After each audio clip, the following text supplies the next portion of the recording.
When I set out to do episodes about gear, knowing that it's far from my strong suit, I reached out because I'm a big fan of Believe in the Run. I reached out to Thomas, who started it, and he said, "Hey, you should get Taylor on." And so this is the third episode I'm about to do with Taylor Bodin. He's the lead trail reviewer of Believe in the Run, and there is no greater authority, I think, on a holistic view of what's happening in shoes than Taylor and Believe in the Run. Within trail specifically, Believe in the Run of all shoes of all running types, and then Taylor specifically with trail.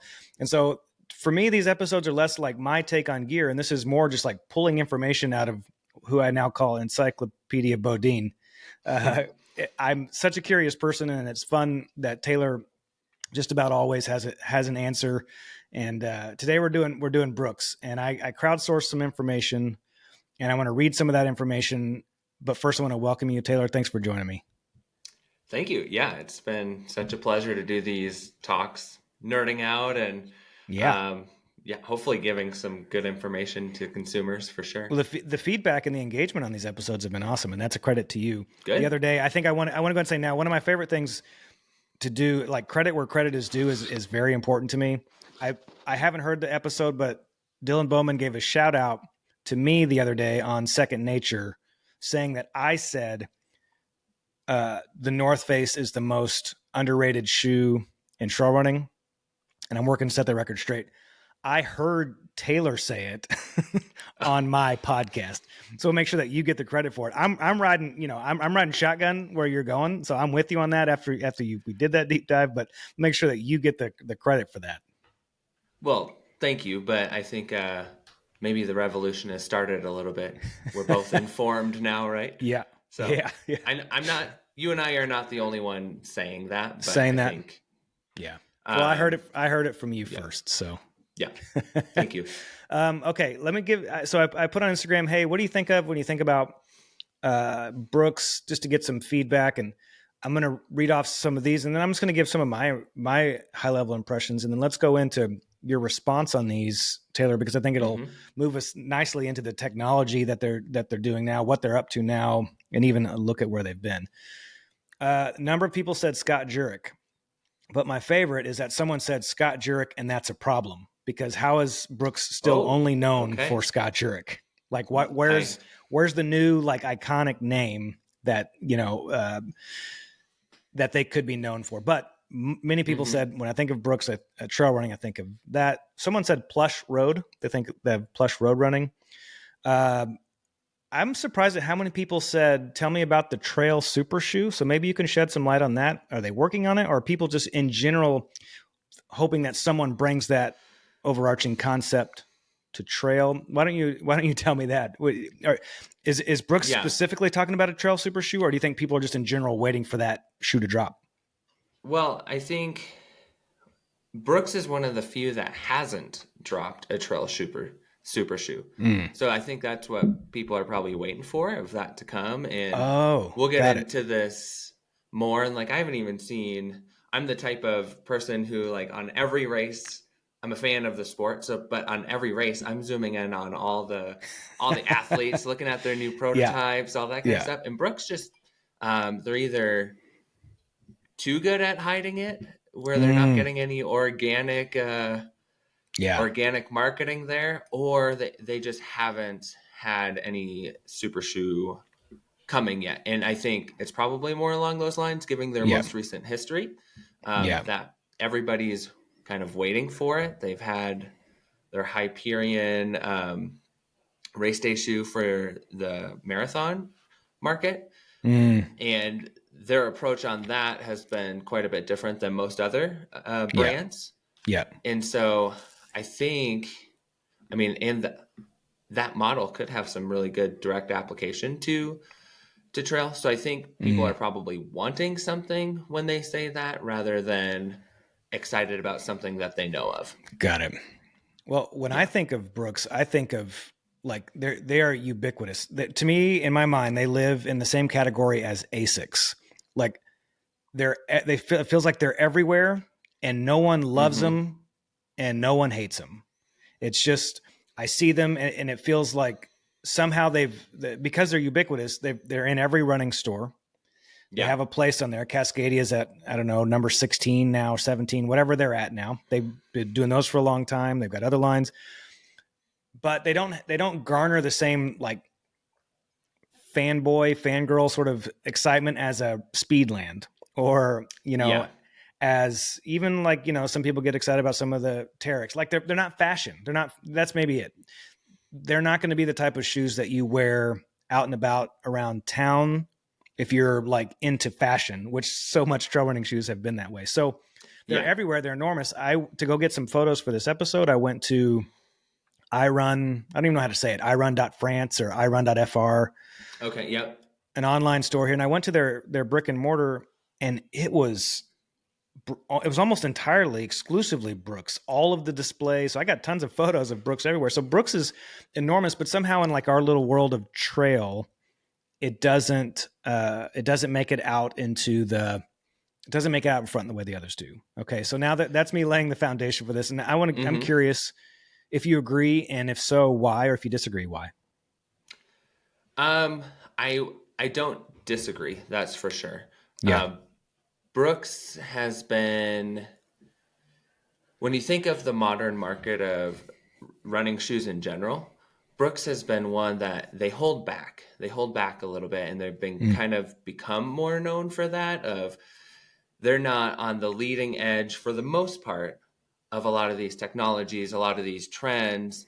And so they seem to have some sort of lag effect. But when they do come out with something new or updated, a lot of times it's it feels like a big swing for them, like with Yeah. the nitro foam. A lot of their things have this nitro foam that they've been producing, and even were one of the first to have in some shoes, but they didn't go all in on it right away until it started taking hold in the market. A lot of other Yes. companies either caught up or went ahead of them in that sense of technology, and then they went for it. So that's kind of what the modern market of Brooks is like. That's a great Um, explanation. I totally resonate with that. Go ahead. yeah.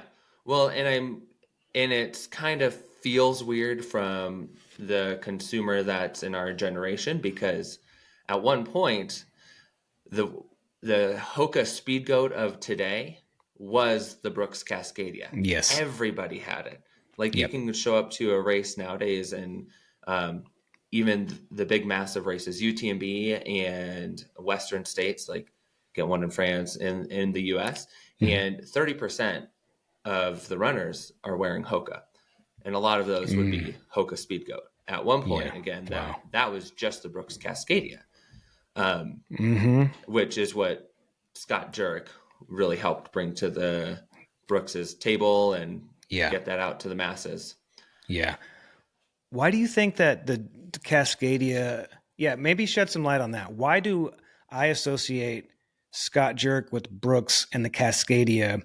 And it's like with Speed Goat, that's Carl Meltzler's shoes, Yep. and so that's his nickname. Makes a little bit more sense than why do I think of Scott Jurek with the Cascadia? Yeah, because the Cascadia is really his shoe. And so Okay. Is it still his shoe?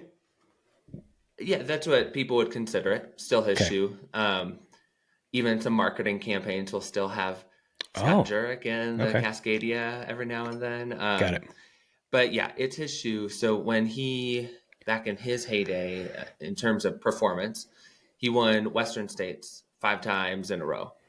And then after that, so like 2000s, mid 2000s, like 2007 or something like that, he signed with Brooks, but this was after he had won 5 times. After he was, yes. And Okay. so he had signed with Brooks, and then he immediately started collaborating with them on the shoe, a trail running specific shoe, which turned into the Cascadia. Got it. And I would say that, to like you said, like giving credit where credit's due, the Cascadia and Brooks are really responsible for the big swing of modern performance movement in trail running. Really? Yeah. And so like the Cascadia was one of the first true trail shoes, for one, and trail running shoes, I should say, because a lot of them came from a hiking background or we talked about Solomon coming from a skiing background. Yeah.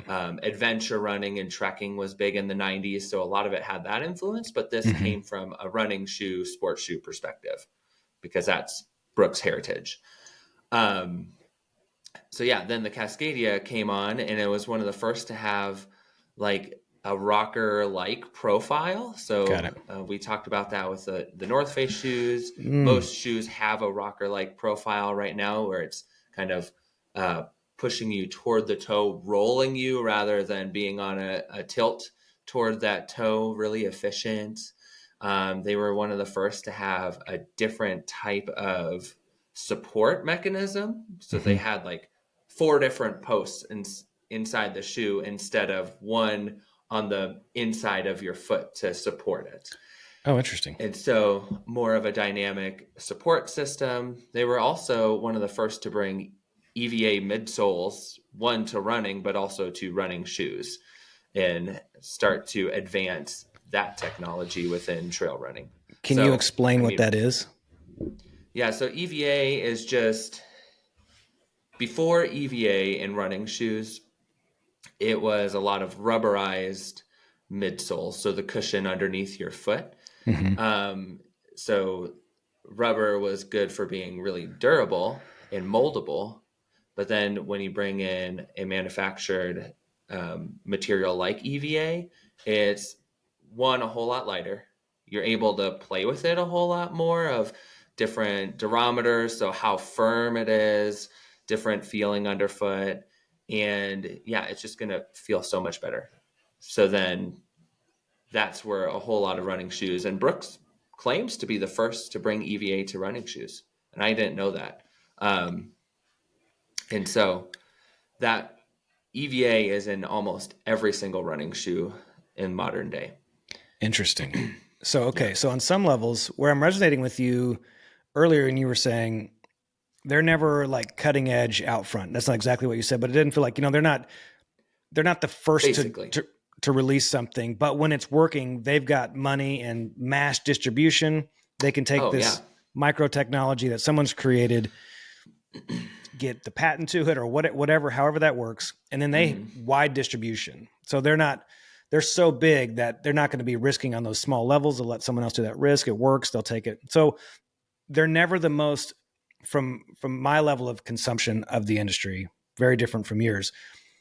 They're never the leading edge of the articles about running shoes to me, because whatever they've done, maybe someone else has already done it. I don't completely understand. And maybe what I'm trying to do here is out loud make sense of why they don't live in a more special spot in my brain as a great running shoe. Well, and we at Believe in the Run kind of feel the same way too, of like, they have all the resources. It's not like they don't have athletes to work with, having athletes like Des Linden. Oh, wow. They have all the resources to be able to be in that top tier across the board. But for some reason, they're slow to the start line, Do you know, are they owned by are they in like, is there a VF footwear or VF whatever companies or whatever that owns them? Or are they still their own thing?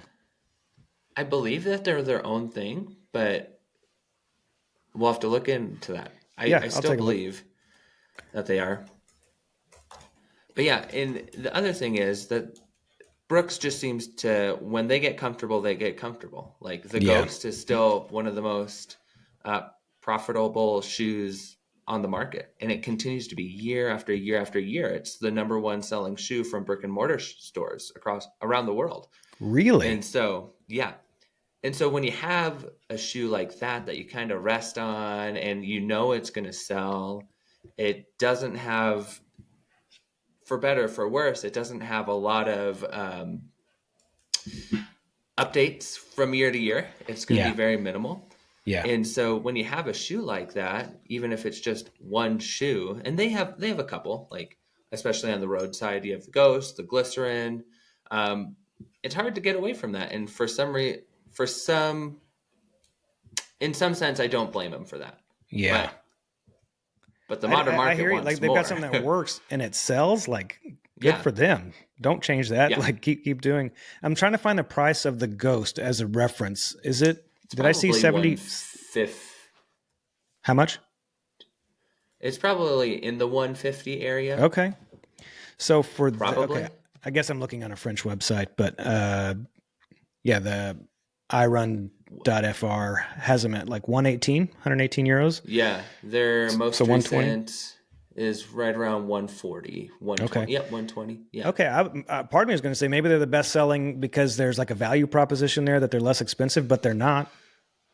No, and I mean one thing that we love about these big heritage brands when you get to like Brooks, Asics, those brands, they've had so much history to figure some things out, and so in some Mm, ways they shouldn't change. Like the last that they build the shoes on, it just fits most people's foot really well. Their mm. uppers are some of the best uppers in the game, and that's without saying that they have to modernize or whatever. They're just able to do some of their things so well that maybe they don't need to change. Yeah, But using Speedland as like the reference, just because I'm a fan of theirs, they're so mhm, new that they may come out with something that they think is going to be great in year one, which was just a couple years ago, and then they're yeah, going to innovate on it. So, like from a PR standpoint, they've got something to talk about every year. We innovated this, we innovated on that. Whereas a Brooks, an Asics, a Solomon, even at this point, and talking about North Face maybe being on the opposite end, where they've innovated a lot lately. That Brooks doesn't have as much to talk about then, because if they are yeah, keeping so much the same, if they early years they were changing it every year, then they nailed it and it hasn't changed for 20 years.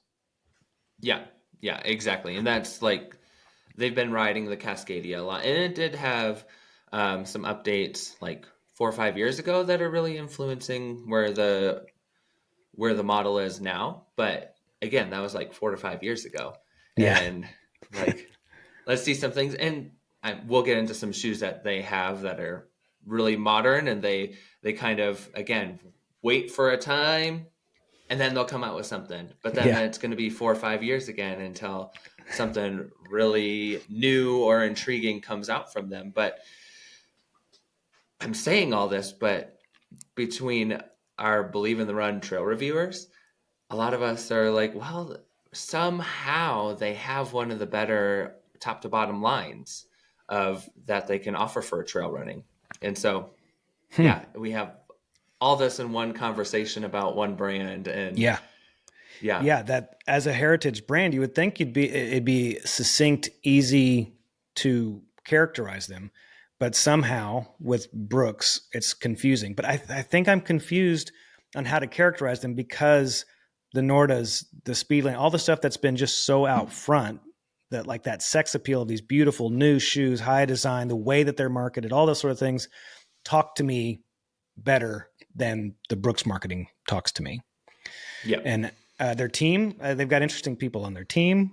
Like you said, those all those components are yeah, there. Um, but yeah, I don't know what's happening in shoes for them right now. Like, what are you yeah. seeing? Are they innovating on their foam? You've taught me. Now I'm in a running store. I'm looking at foam. I'm like squeezing shoes now Hmm. to try and figure out what's Yeah. happening with foam. I've never done that before. Let me grab And while you a grab them, I'll few. say this. I looked at some pictures the other day of my first ultras. My first 50 miler was in Cascadias, Yeah, but I don't I think really, everybody's was. yeah, I don't, I mean, and this was 2016.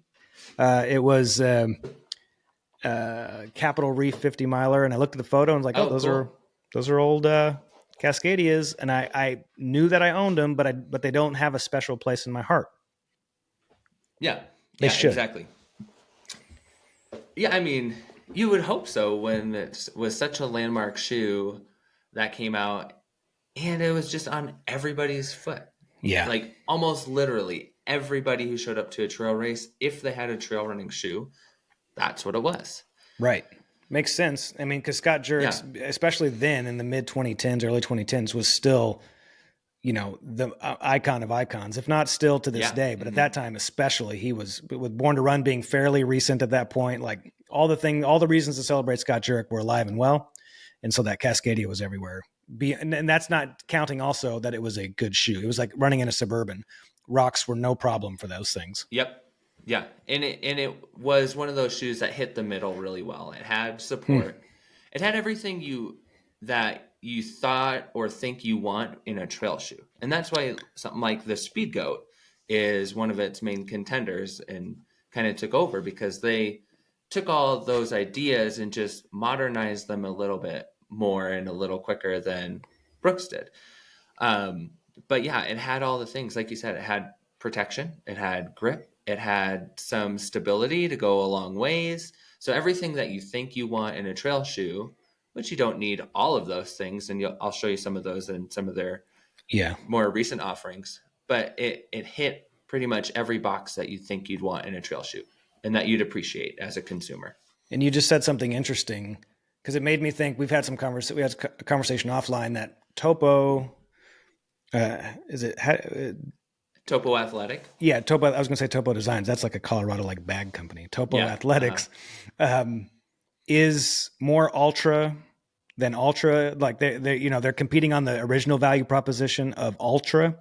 And so, in some levels, if you were loyal to ultra early on and you loved what they were doing, Topo Athletics is the shoe you should be buying right now. Yep. Is that similar than what you're saying with the Speed Goat? Is that they came on because they were a newer shoe? Maybe they came in with innovation. They came in with maybe more modern marketing, or marketing more appealing to the average runner. So are you saying that the Speed Goat value proposition is what the Cascadia value proposition was? Like they were going head to head for market share? Yeah, I would say that's the basic idea around That's Speed that's Goat interesting. design. And man, did the Speed Goat really get out there and crush? That's incredible. Oh yeah, yeah, and that was one of the. It still is probably the leading trail shoe that's bought by consumers. So yeah, I bet Interesting. you if we polled like Running Warehouse, I'm sure the percentage of Speed Goat to any other shoe is way high. Yeah. Crazy. But yeah, but I'll kind of like the Brooks Cascadia is still around today. It's becoming their it's their foundation shoe. They're not going to change it much from year to year. It has taken on some sports style physique for sure, and it's going to be for a runner. It's going to be better for those who are wanting some stability, wanting not a ton of character from their shoe, just something that's going to be solid. You can hike Yep. in, you could jog Yes. some in. And so that's what the Brooks Cascadia is today. Which But then really, these, the way that you put that is like, oh, you know what? That it kind of does a little bit of everything. Pretty. The first thought is like, oh, but it's not as it doesn't sound as cool. Then you realize like, hey, if I've got, I don't remember how much they cost off the top of my head. If I've got $150 for shoes, that's exactly what I want in a yeah, shoe. That it's versatile like that. If I'm not on the market for, this Norda and that shoe and this shoe, like, man, what you just explained, it's the perfect scenario for a shoe. I'm mm-hmm. going to buy one shoe. It's going to last me. I'm only going to buy one shoe this season. It sounds like I can get all that stuff out of it. That's a really interesting value proposition. Yeah. And I know this is about Brooks, but we keep coming back to the Speed Goat. But Yeah. again, that's the shoe for today. Yeah. That's the same premise that they're operating off of. It's the one shoe that you can get. It has some of everything. You can do just about anything in it, and you'll be happy. Yeah. Oh man, Run that's happy, cool. right? Yeah. Brooks. There you go. So yeah, that's perfect. We naturally arrived at their slogan. Like they nailed it with that. Yeah. But I am also happy to say that they do have some great offerings outside of that. They have like the Brooks Divide, which is like your entry trail runner. And so it's going to have a little more of a road runner's feel. It's going to feel like a Ghost with some extra tread, a little extra support. Again, what you feel like you should have as a trail runner, especially if you're getting into trail running for the first time. But Yeah. you still have the familiarity of a road shoe. Mm-hmm. So that's decent. Really It's a nice nice looking build. shoe. Yeah, it is a nice looking shoe. And for its value and what it'd be used for and who it would be marketed to, good shoe. Yes. Good Yep. shoe. Yep. But then once you go up, I'd say their next most popular shoe is probably this Brooks Caldera. Mm-hmm. And Is that the so newest model? this is the newest model. Yep. So I think it looks real nice. Like I the agree. aesthetics are real nice. This is going to be their high stack model, so it's getting into those upper 30 millimeters. I think this one might even be at like 40 millimeters stack. I don't know all the specs off the top of my head for this Yep. one. But just a few years ago, this is one of the shoes that made them relevant again, the Caldera, because again, we talked about foam a lot, and I know foam is the future of running at all, Yep. and trail running and road running. But they finally brought their nitrogen infused foam. So this is the same EVA that we were talking about, really versatile material. Almost all running shoes, all road running shoes have them. But what a nitrogen infused EVA is that they literally take nitrogen gas and infuse it in the process while they're creating this foam. And so they bring it up to a certain temperature, and then that nitrogen reacts with the foam differently. So it makes it bouncier, it makes it softer, and so there's a lot of reasons why that just sounds comfortable, right? Right. And I think that's where Brooks has, like we said, just been a little late to the game of like, they've had this nitrogen infused technology for a long time. But they're now just bringing it across to other shoes in their line. And so, but it's really comfortable, really cushioned. This is super stable. If you look at the outsole, it's a really wide outsole. Yes. And so this is like, if you're a runner who wants lots of cushion, a fun ride, and the grip, and your foot really sits down. It has this bathtub construction, is what it says.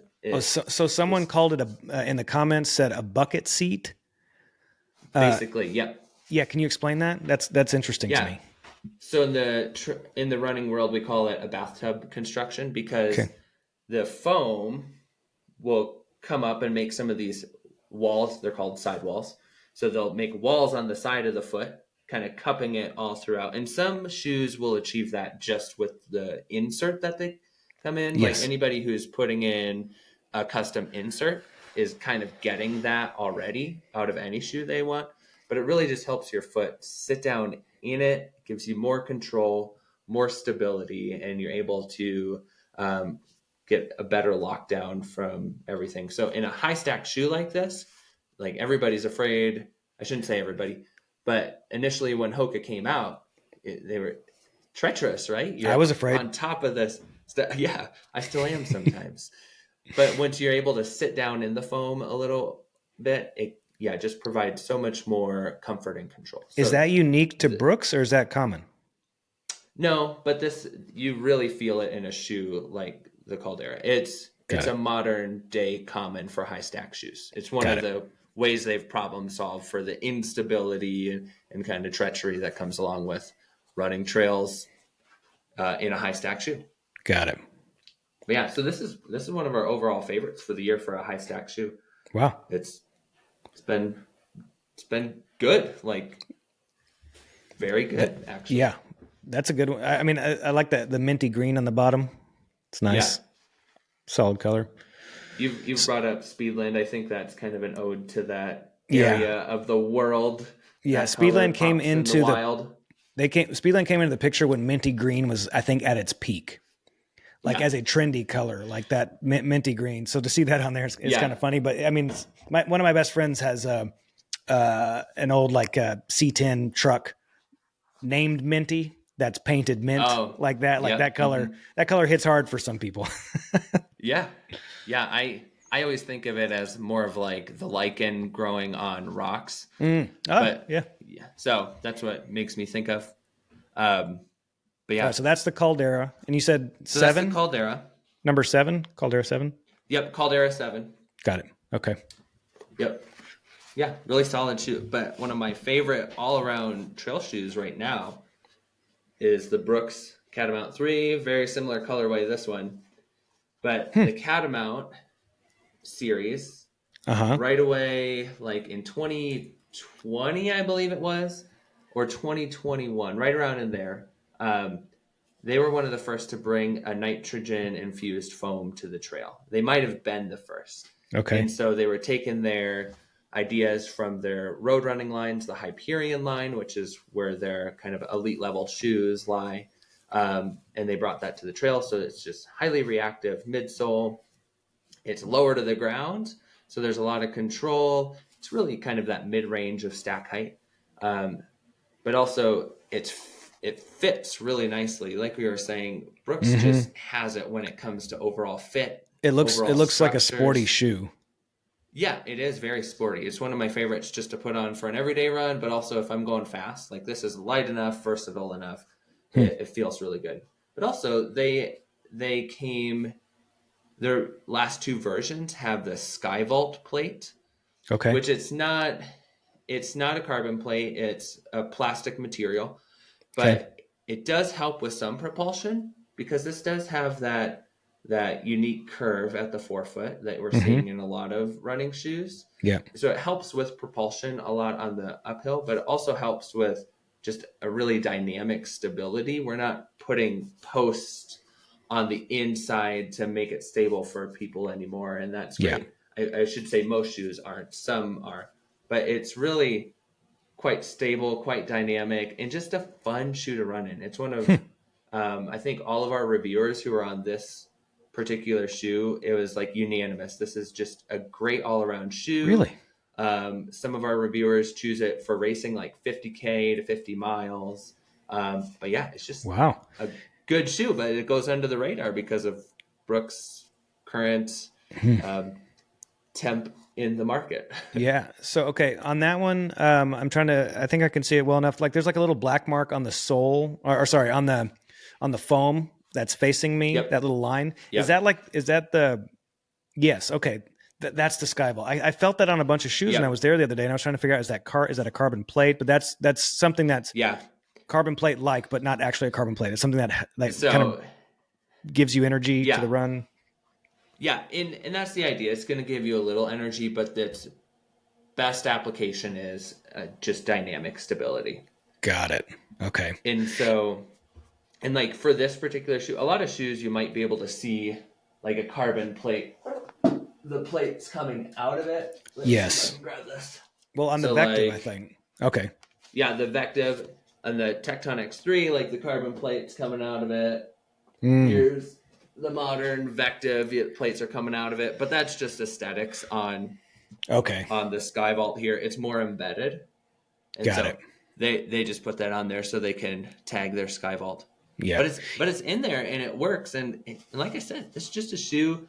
Like if someone's coming to me and asking for a do-it-all shoe, one that I could race in, one that I could run my everyday, the Catamount 3 would be definitely one of my favorites. We're coming to our year-end reviews, and this is at the top of a lot of people's list. That's awesome.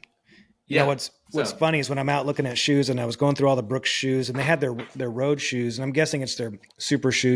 You would know the name. You might have already said it. Is it Hyperion? The Hyperion Elite. Yeah. And the foam looks absurd on it. We can save that for another discussion. But my point is that now you've got me looking at the sole of shoes, especially after the Vective and seeing that sort of curve up. And so I just touched it like briefly, like wanting to feel something. And I take my hand away and it's like a seesaw. It's just like on that rocker, just going. It's so light. It's such a beautiful shoe. But it just like seesawing back and forth. Yeah, and see that shoe itself is such a good example of what we've been talking about with Brooks. They're in their 5th iteration, and now it's becoming a viable option for road running, where it wasn't even, we kind of will give tiers to different shoes, and it wasn't even in the B tier for years. And maybe now it's in approaching that B tier for racing, maybe B+. But man, it just wasn't, with all the other options, it just wasn't considered. I see. Not that it wasn't a fun shoe or a good shoe, but when you're talking about racing and picking for race day, not part of the conversation. So it sounds like with that shoe, it's the opposite of what I was saying earlier with some of their trail technology that's been around for a long time, and they're not going to iterate every year. But because they're trying to keep up right now, and sales of it aren't probably meeting expectations, or selling the minimums that they need to make it a viable shoe, they're innovating year over year. Yeah. And I think it's their sales were more of a lack of innovation because they held on to um, something for too long. They held Yeah. on to it for too long with Yeah. the ever changing market, and that's where, like, I think if we're going to talk about Brooks getting back into the limelight of running at all, besides your brick and mortar stores that's schlepping all the ghosts, Yeah. like like their marketing team needs to be a little more responsive, in my opinion, and like trying to get ahead of some of these Yep. curves. And like they have the power to be really innovative, they have the Yep. technology. Like, let's just Mm. see it, let's have fun with it. And there are a few shoes like the Brooks Caldera 6, the iteration before I just showed you. Yeah. um that was, I was like, yes, we're finally getting somewhere. They brought this new version of this foam to the trails, and they only had it in this concept shoe basically on the roadside. So like, let's keep that going. But then it was 3 years until we had the next iteration Mm. with the same foam that they had. So it's just, Yeah. yeah, it's just like, keep going, you're there. Just, they need It's the this encouragement, constant I feeling with suppose. them. In this conversation, I was hoping to get clarity from this conversation. It's actually the inverse. We're getting like Yep. it's more true than ever. It's like there's this. It's like this tension competing between this is a boring brand and my goodness, this is an interesting brand. Like it Yeah. doesn't make me say anything in the middle. It's like, oh, well, that's boring. They're doing that still. Or it's like, oh my God, that's incredible. That's so cool. Like their sales and like there's all like the what you're saying about the ghost. There's so many things that make you think, oh my God, what a brand, what a special legacy brand. Yeah. And then every once in a while it's like, and we'll just drop this in here and say, look at this, look how boring this brand is. Hmm. Not you, my Yeah. words. No, I mean, you kind of hit it. Of in the modern market where we need, I shouldn't say we, I'm getting it all the time, but, and I was one of the people who, like we talked about Solomon, I was getting the Sense Ride was my shoe. And I had two, when I started reviewing, I had two shoes that I kept going back to. I had the Asics DS Trainer Hmm. and the Solomon Sense Ride.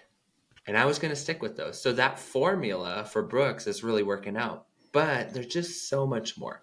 There's so much more opportunity for them Yeah. to maintain that, but then also have this other fun category and be pushing innovation like they had at the beginning of, like, way back in the 1920s. They were making baseball and football shoes. Right. Like, Yeah. and so and so innovating there, like, let's continue some of that from a run specific company. Now that's all they do. They're a running company, but they're Yes. not at the leading edge. Yeah. Do you have a Cascadia on you? I don't have a Cascadia. We just did have a couple reviewers finish a review on that a couple Okay. months ago, Are so they we do have a live? review. Yeah. Okay. Okay, good. So you can, and they still have, like, they have the Cascadia, and they got decent reviews, like pretty good. Yeah. Um, Again, they would put it in the category of like light daily running, hiking, in that category. Um, then they also have like a Gore-Tex version if you need to get out in the weather. And again, I feel like we keep pendulum from this, like, yeah, kind of boring feeling of Brooks, and then like, oh hey, they also have this, and I It's have one it's more so shoe. weird. Oh, One what more is shoe. that? So this is like one of my favorite shoes across all categories this year. So this is called the Brooks Catamount Agile. Okay. And so this is kind of taken the light and fast very seriously. It would come into that S Lab Gosh, that sense looks like that, an S Lab. There's so much S Labness about it. exactly, It's that F1 vibe of like minimalist to a degree, but totally. like looks fast. Oh yeah, it's fast, it's fun, it's everything you want. You think a Brooks shoe should have, of like, yeah, they have all the resources. This is a good example that they can put together something that's incredibly performing, unique looking. It's really intriguing, and modern. So this is the Brooks Catamount Agile. It has the grip. They're really good grip. It has this really unique, completely integrated upper that fits like a sock. And so this is meant for race day, short, fast, Golden Trail Series type race Yes. day. Yeah. Speaking my love language now. Yeah. And so, but what they did that's different than most others in the market, when they come out with a really light, low stack shoe like this, they Hmm. gave it their modern foam. And that's what makes this shoe special among the masses when it comes Ah. to this category of like, yeah, they took their modern foam, their nitrogen infused foam is the DNA flash that you would see in their elite marathon racing shoe. And so Hmm. that gives it some character that they haven't had in a lot of shoes, but also has that sky vault plate that was in the Catamount. So it's super dynamic, super light, fits really well. And so for a short distance race shoe where something like Solomon's S Lab Sense wouldn't work for most people because of how slim it is and how kind of unstable it was. If like even if you're a heavier runner, it would feel different than a lighter runner. But this shoe is going to be a great low stack, fast trail runner for a lot of people because the fit is going to be broader, that Brooks fit that they've been able to nail for years and years and years. And Mm. just, yeah, like this is just a very modern take on a light and fast trail shoe. And like I think Yeah. that's a good example of what Brooks, you're capable, you're there. Now let's see this. Let's see this come out again next year with a little more, Yeah. and the next year with maybe a bigger update. Yeah. Like don't miss the boat on some of these things. Yeah. To be honest, when you held that shoe up, my first thought was like, that's not a Brooks shoe. So in my Exactly. Yeah. mind, there's an aesthetic, whether I like it or not, there's an aesthetic that they have, and that Yep. feels outside of it. So it feels like, is there someone inside Brooks right now that's kind of like throwing some elbows, like, hey, come on, like, let's do something. Let me do this. And they must be highly respected in the organization. And this person, guy or gal, got to put this shoe out. It just feels Yes. so other than everything else. Everything else feels connected from a design language standpoint. That one, then all of a sudden there's this thing. Yep. And last year, I think it was last year 2023 they revitalized their trail design team and road design team. Whoa. So Okay. hopefully we're going to be seeing the effects of that and more stuff like this because it's great. Yeah. And yeah, like there's no reason they shouldn't be putting out stuff like this. Yeah. So When you pulled the Hoka off the shelf earlier, it had that sock on it, and I almost asked you about it, and I was like, no, I'll save that for Hoka. But since that one kind of has that yeah. on there, is that to replace a gaiter? Is that the function of it? Is the purpose of it to keep stuff from coming in the shoe? Is that why that's there? On this one in particular, not exactly. It does help in that sense a little bit, but what it is giving you is just giving you there's no other materials or layers to mess with when you're cinching down this shoe. So it's giving you like the sock like feel, like literally. So Mm. stepping into some sort of booty is just Yeah. going to give less to mess around with. And so what they did really well was that they have structure back here, which when we get to Hoka, I'll tell you otherwise. Yeah. Like there's structure to support the rest of the shoe. I And see. and the sock it's a little more tenacious than most other sock like uppers out there even. And then they integrated it into this really highly engineered mesh. And Mm. so, yeah, they pulled together a lot of great technologies into a shoe. Phenomenal performance. It's the best one in this category for this year. Like this, Wow. spoiler alert, is going to be the top in my category for technical trail running. And Wow. yeah, again, like Brooks, you got it. Let's go. More, please. More. Give me more. Well, here's an interesting thing to wind down on. Our mutual friend, and I think for me it's through Instagram, and maybe for you it's just through Instagram or through the trail reviewing world. But Cody Jett sent a message and said, what's it going to? Hey, I want to hear what you guys think about what's it going to take for Brooks to be more of a player in trail. I thought that was just a fun question. I don't know exactly how he meant it, but I took it as like, hey, what could they do to be more of a to rise up, like to go up the ladder, to become more you know, let's say just practically increase their shoe count at at Western States or increase their shoe count at UTMB. You know what I mean? Yeah, totally.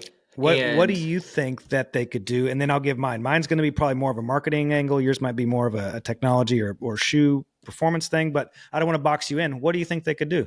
no, I think they're on the road to some of that. Like, yes, they do need to continually hit home and use the technologies that they have readily available to them to just continue to innovate. So that's going to be what's intriguing new runners, old runners of the day. Like, use your heritage, but also use your resources to continually innovate. So that's one perspective. Yeah. And another perspective is like the team that's out there that's visible for you. You really need to capitalize on them. There's great stories within like just the trail team itself. I'm just bringing it up right here so I don't miss anybody. Yeah. Like, these are some of the runners. Like, one of my favorite runners, Dan Mario Kurtz. Mendoza. Mario Mendoza. Yeah, Dan Kurtz, Hillary Allen, Joe McConaughey, like What? Camellia Mayfield, all these people. Yeah, Kat Bradley, Kimber Maddox. So you have people Wow. from great generations, and that's not even mentioning Scott Jurek in there, right? Yeah.